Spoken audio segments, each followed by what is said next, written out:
Bon, on a abordé pas mal de choses dans la première partie du bilan 2022 de la Formule 1. Si vous ne l'avez pas déjà vu, je vous conseille d'aller la voir, hein, évidemment. Sinon, pour ceux qui l'ont déjà vu, on continue et on va aborder un sujet qui est pas hyper joyeux pour commencer.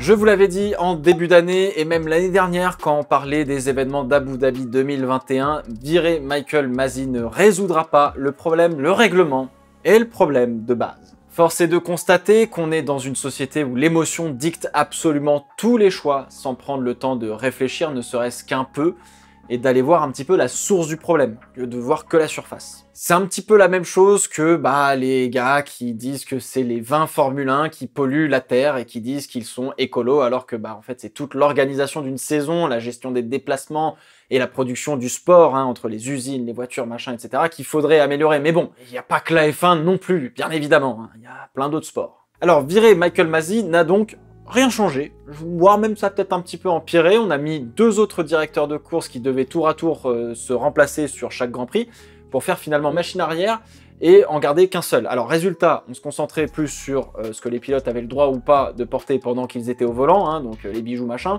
Hamilton est allé chercher toutes les chaînes en or, les bagues, les autres bijoux machin pour protester ça pendant la journée des médias. Pendant ce temps, on avait un Sébastien Vettel, le bon vieux briscard de la F1 qui essaie de prendre soin de ce sport et pour tous les pilotes, etc., qui se retrouvent à devoir payer des amendes parce que il se barre en plein milieu d'un briefing de pilotes tellement ce sont des banalités absolues et qu'il n'y a aucun échange intéressant et que pour faire avancer la sécurité et la compréhension du sport par ceux qui le pratiquent accessoirement, tout ça on s'en fout. Je le comprends, voilà. On a toujours cette fameuse inconstance dans les prises de décision des commissaires sportifs de la FIA concernant des actions en piste. Enfin bref, non, en vrai, l'ambiance est au beau fixe, clairement.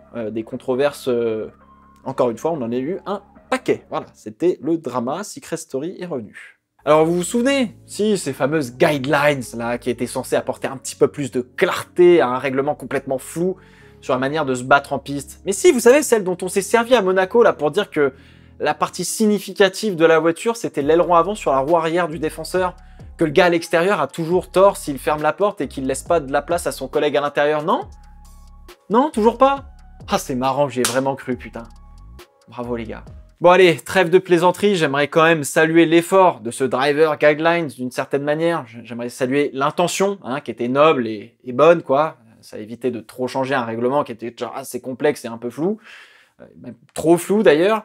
Mais au moins, il y avait quelque chose qui avait été fait. Bon, ok, ça servait à rien. Bon alors du coup, toujours, le règlement est toujours aussi flou. Les justifications de la FIA sur les incidents de course sont pas les plus adroits du monde et ça renforce encore plus le flou autour de ce qu'on a le droit ou pas le droit de faire en piste. Même les pilotes, que ce soit Norris ou Verstappen par exemple, s'en plaignent allègrement et à raison la plupart du temps parce que vous voulez qu'on fasse quoi. On a d'autres pilotes aussi qui ont simplement accepté avec une énorme résignation que de toute façon, la FIA, ça changerait pas et que fallait faire avec et fallait subir, quoi. Donc bon, terrible. Bon alors, peut-être que j'y reviendrai dans une vidéo dédiée, je sais pas, mais la F1 aujourd'hui, c'est le championnat du monde de l'enquête. Moindre action, enquête. Moindre petit pépin en piste, enquête. Ou une enquête. Oh, il faut faire une enquête. Enquête, enquête, enquête, enquête. Je sais pas, on passe plus de temps à parler de 5 secondes de pénalité, oh ça vaut 5 secondes, qu'à apprécier les actions qu'on a en piste, quoi. Les enquêtes sont aussi importantes, c'est aussi important aujourd'hui qu'une passe d'armes à 300 km/h par des mecs au talent et aux réflexes hors normes, jugés par des gars qui ont finalement pas l'air d'y connaître grand-chose, dans un bureau. Et derrière, on a une armée de passionnés, parfois peut-être moins, j'en sais rien, qui s'engueulent indéfiniment parce que personne n'a été foutu d'expliquer comment on faisait la course à plusieurs sur une piste. C'est fatigant. Puis c'est triste, c'est triste. Tout le monde pense avec conviction avoir raison, ok, pas de souci. Personne n'est ouvert à changer d'avis ou à apprendre de nouvelles choses sur la manière de faire la course. Personne chez les nouveaux fans et même parfois chez les anciens, surtout aussi de temps en temps, n'ont de socle ou de repères pour comprendre comment on fait la course. Et donc, comprendre ce qui est litigieux et ce qui ne l'est pas. Donc en fait, tout le monde gueule. Je reconnais que même si je suis et j'adore ce sport depuis mes 6 ans, jamais j'ai été aussi paumé et en totale incompréhension sur la manière de faire la course. Pourtant, dans d'autres catégories, c'est marrant, je me pose pas beaucoup de questions. Enfin, en tout cas, je m'en pose beaucoup moins. Comme en IndyCar par exemple. Là, bref, on en revient encore et toujours à ce règlement mal foutu. La FIA a peur de prendre des décisions qui paraissent pourtant assez claires, prendre des décisions à la volée dont on ne sait pas comment ni pourquoi elles sont prises aussi rapidement parce que en plus c'est de la merde. Bref, on va être honnête, c'est complètement le bordel. Alors en vrai, on pourrait taper longtemps sur la FIA, je n'ai pas manqué de le faire plusieurs fois cette année, beaucoup trop de fois, qu'on soit bien d'accord, et en vrai ça me désole. J'estime que dans un sport, l'arbitre doit être le sacro-saint, il doit être écouté et respecté, et surtout, on doit pouvoir lui faire confiance. Presque aveuglément, en sachant qu'il prendra, quoi qu'il arrive, la bonne décision pour la sécurité, pour les pilotes, pour les spectateurs et pour le sport lui-même en fait. C'est clairement pas un rôle facile. On est d'accord, mais du temps de Pierluigi Collina au foot, les plus grands joueurs le respectaient, et indirectement, voir des joueurs qui respectent un arbitre, nous spectateurs, ça nous fait le respecter aussi, et on lui faisait confiance. Là, non seulement on voit pas l'arbitre, peut-être que c'est pas plus mal comme ça, parce que vu ce qu'a mangé Michael Masi, voilà, mais tant qu'on n'aura pas une figure forte, qui est à la fois sévère, et qui sait se faire respecter par les pilotes, et en même temps, qui est capable d'expliquer et d'enseigner à l'audience de comment et pourquoi on fait la course comme ça ou comme ça avec l'aval des pilotes, ça sera toujours le bordel sur les réseaux sociaux, c'est tout. Tout le monde continuera de s'engueuler. Alors là, je vois pas qui d'entre vous aspire en rêve ou en passion à aller bosser à la FIA pour devenir commissaire sportif en F1 par exemple. À part pour le prestige sur votre CV ou si vous avez beaucoup d'ambition et que votre passion et votre détermination n'ont aucune limite. Pour le reste, vous me direz en commentaire, mais pourquoi aller bosser là-bas? C'est terrible bordel d'en arriver là. Moi, ça me fout le cafard de me dire que t'as pas envie d'aller bosser à la FIA. C'est tellement le bordel. Tu peux pas, t'as peur. Ça fait peur. Alors aujourd'hui, je vais être honnête avec vous. J'ai un peu peur pour, j'allais dire, mon sport. Parce qu'on pense tous savoir comment on fait vraiment la course, sans véritablement le savoir. Et tout est sujet, tout le temps, à 5 secondes de pénalité, au lieu d'apprendre le sport pour essayer de mieux l'apprécier et voir juste des actions en piste. Et ça, c'est chiant.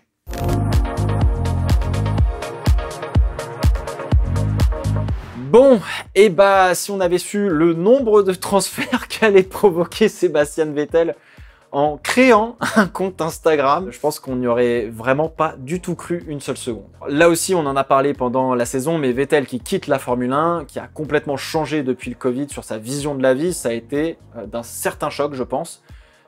Moi, ça va me frapper beaucoup plus en début d'année prochaine, pour le coup, quand on le verra pas sur la grille et quand on le verra venir une fois de temps en temps, ça me foutra un coup dans la gueule, quoi. Mais même si pour le coup on s'y attendait tous à cette retraite, j'avoue que je la voyais pas venir aussi vite. Alors Vettel déclenche un peu l'ébruitement de la saga Piastri, puisque Alonso annonce son départ de chez Alpine pour être remplacé par Oscar Piastri et aller chez Aston Martin. Finalement, non, pas pour Oscar, quoi. Alors en fait, si Alonso n'avait pas bougé, Piastri serait quand même parti chez McLaren, car les discussions étaient déjà bien entamées pour prendre la place de Daniel Ricciardo. Derrière, ça a été les chaises musicales qui ont fait probablement un grand heureux. Il s'appelle Pierre Gasly, parce que lui, il sort enfin de chez Red Bull après des années et des années, ou quasiment, toute sa carrière en F1 du coup, donc tant mieux. Alors cette saga sur les réseaux sociaux a pris une ampleur hyper importante et montre surtout que lorsqu'on n'a pas tous les éléments, notre opinion peut vraiment être différente. Et je dirais même qu'on a beaucoup réagi avec émotion, peut-être trop sans savoir en fait. Et j'en ai fait clairement partie, pour le coup, ça c'est sûr. Alors le problème de cette saga, c'est que Piastri a fait jouer ses intérêts personnels. Bon, ok, là-dessus, on peut pas lui en vouloir, pas de souci. Mais dans le paddock, en fait, tous les directeurs d'écurie se sont posé la question de l'intérêt de mettre de l'argent dans des carrières et de supporter de jeunes pilotes dans les catégories juniors pour au final n'avoir aucun retour sur investissement quand tu te dis, ça y est, ouais, je vais enfin avoir un retour d'investissement sur mon pilote, quoi. Donc en fait, le move de Piastri risque aussi de faire bouger 2-3 choses dans le paysage de la pyramide de la monoplace à terme. J'espère pas trop, mais voilà. Ce qui est dommage parce qu'on a besoin d'avoir des grosses équipes avec du budget pour faire progresser des talents qui n'ont pas spécialement les moyens de continuer le sport auto vu le pognon que ça coûte. Comme quoi, oui, tout est possible en Formule 1, les choses les plus improbables peuvent se passer à la surprise générale. Alonso chez Aston, Piastri le protégé d'Alpine chez McLaren, les concurrents directs, le retour d'Hülkenberg en F1 chez Haas, ou encore la terre promise pour Pierre Gasly chez Alpine et De Vries chez AlphaTauri. Sacré chamboulement dans le paddock, ça va être intéressant à voir l'année prochaine.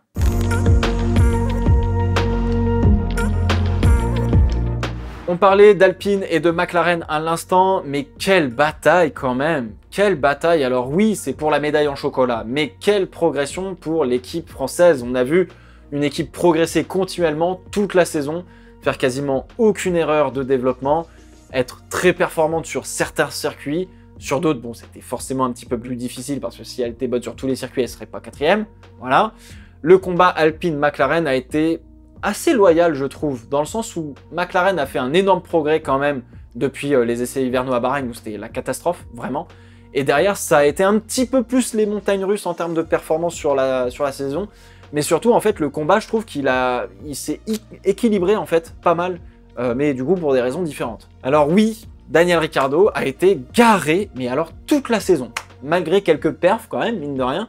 Mais oui, ça a été compliqué. Alors, Alonso a perdu un nombre de points hyper important à cause des problèmes de fiabilité. Donc, en vrai... Oui, Norris portait quand même bien l'équipe tout seul. Le Britannique, il marque quand même plus de 75% des points de McLaren cette année. C'est dire. 18-3 en qualif pour Norris. 16-5 en course. Pour un pilote de la trempe de Daniel Ricciardo, ça fait quand même hyper mal. Et cette année, l'Australien, il n'a pas décroché un podium ou une victoire qui aurait pu faire un petit peu camoufler ou faire un peu mieux passer la pilule comme l'année dernière. À l'heure où je tourne, on l'annonce chez Red Bull en tant que pilote de réserve. Tant mieux, effectivement, ça va lui permettre de couper un peu le rythme effréné, de se poser un petit peu, de profiter un peu avant de repartir avec peut-être les batteries vraiment bien chargées. Il sera probablement présent sur les Grands Prix, si c'est le cas, hein. Mais le plus dur, ce sera de retrouver un baquet de titulaire pour 2024. Et alors ça, c'est pas gagné. Mais bon, si Hülkenberg peut revenir, pourquoi pas lui? Alors que du côté de chez Alpine, on a eu un duo toujours très complémentaire qui jouait l'équipe quand on leur demandait de le faire. Autrement, bah, ça lâchait des giga batailles des enfers comme à Jeddah où ça a été limite. C'était un petit peu inutile de mon point de vue, mais bon voilà, pour l'équipe, hein, je parle. Et parfois, c'est malheureusement aller un petit peu au contact comme au Brésil. Alors Ocon marque 53% des points contre 47% chez Alonso, mais on le rappelle, hein, l'Espagnol a compté lui-même qu'il avait une soixantaine de points manqués, on va dire, à cause de la fiabilité, alors qu'il était en passe de faire un bon résultat. Donc ça fait une armée de points qui est pas prise en compte, quoi. Alors globalement, le gros problème, on l'a dit, c'était la fiabilité qui n'a pas été résolue, et Laurent Rossi l'expliquait au micro Canal+, que la pompe à eau et son intégration dans le moteur ne pouvaient pas être changées comme ça en cours d'année, parce que bah, ça demande de refaire un design complet, et ça entraîne aussi des changements sur l'architecture et son installation dans la voiture. Donc du coup, c'était un peu la merde. Donc c'est pas juste genre, on change de fournisseur et c'est bon. Hein. Ouais, il y avait vraiment un problème de conception. Et c'est ce qui est à l'origine de 60 à 70% des DNF d'Alpine cette année, comme le dit Laurent Rossi. Donc ça sera revu pour l'année prochaine, tant mieux, ils ont l'air d'être contents de leur voiture 2023 pour le moment, donc j'ai hâte de voir si ils arrivent à franchir un autre step, ce serait vraiment stylé. Pour McLaren, bah là aussi, il y a encore du boulot. Je m'attendais aussi à les voir progresser dans tous les cas, mais ça nous donnera un joli petit match avec Alpine et probablement Aston Martin, peut-être.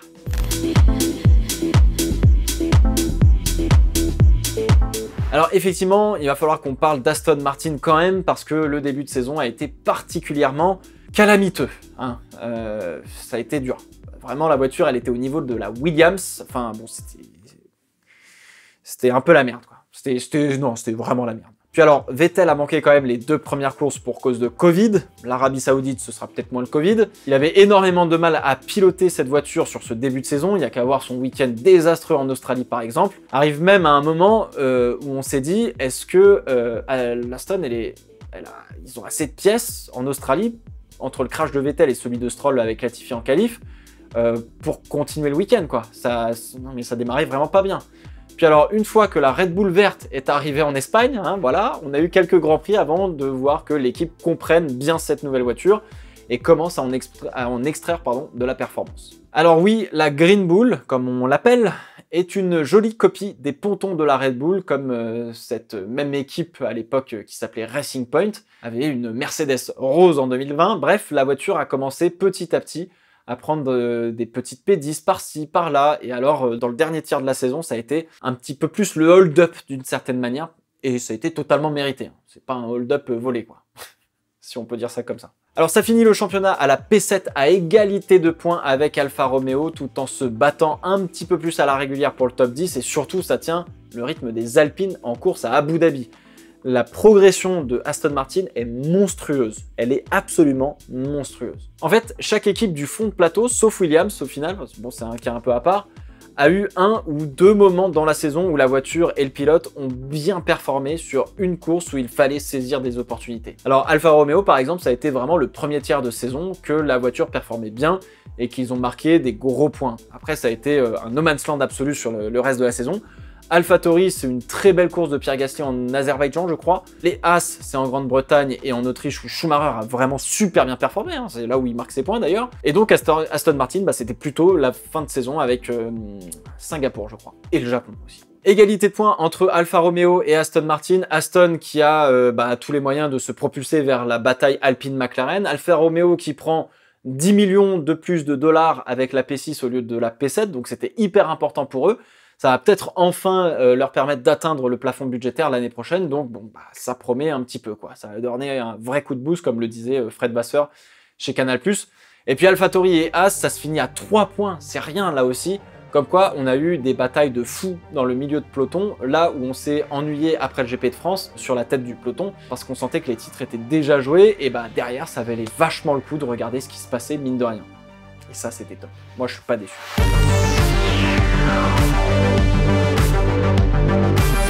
Mercedes a presque déçu, mais pas vraiment, je dirais. En fait, je pense que beaucoup s'attendaient à les voir enfin ne pas être au-dessus du soleil en termes de performance. Et du coup, le fait d'avoir une bataille Ferrari-Red Bull, ça nous a tellement plus excités et on a limite oublié Mercedes dans le coin là-bas, tu sais, genre en mode « Ah putain, c'est vrai, ils existent ». C'était un peu ça le début de saison, quoi. Bon alors, si je dis Mercedes, on va dire marsouinage, dont on n'a plus trop entendu parler depuis qu'on a entamé ce troisième tiers de saison. Les directives techniques de la FIA ont fonctionné, les équipes ont dû s'adapter et surtout l'année prochaine, quelques petits changements en ce sens dans le règlement technique vont éviter d'avoir trop de rebonds à cause de l'effet de sol. Donc voilà, il va falloir un petit peu adapter aussi les voitures en fonction de ça.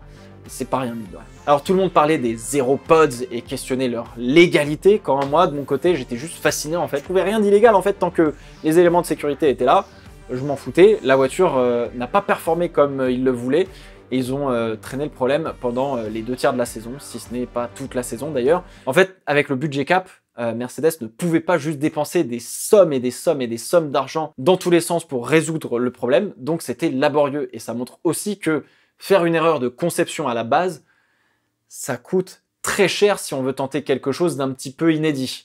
J'espère que ça ne refroidira pas les autres équipes et qu'on aura quand même de la belle imagination de la part des ingénieurs, plutôt que des concepts un peu plus basiques, un peu moins sexy, mais très fonctionnels. Derrière la saison de George Russell, bah, c'est l'une des meilleures, je trouve, cette année. Clairement, beaucoup trop de top 5 que j'en ai arrêté de compter.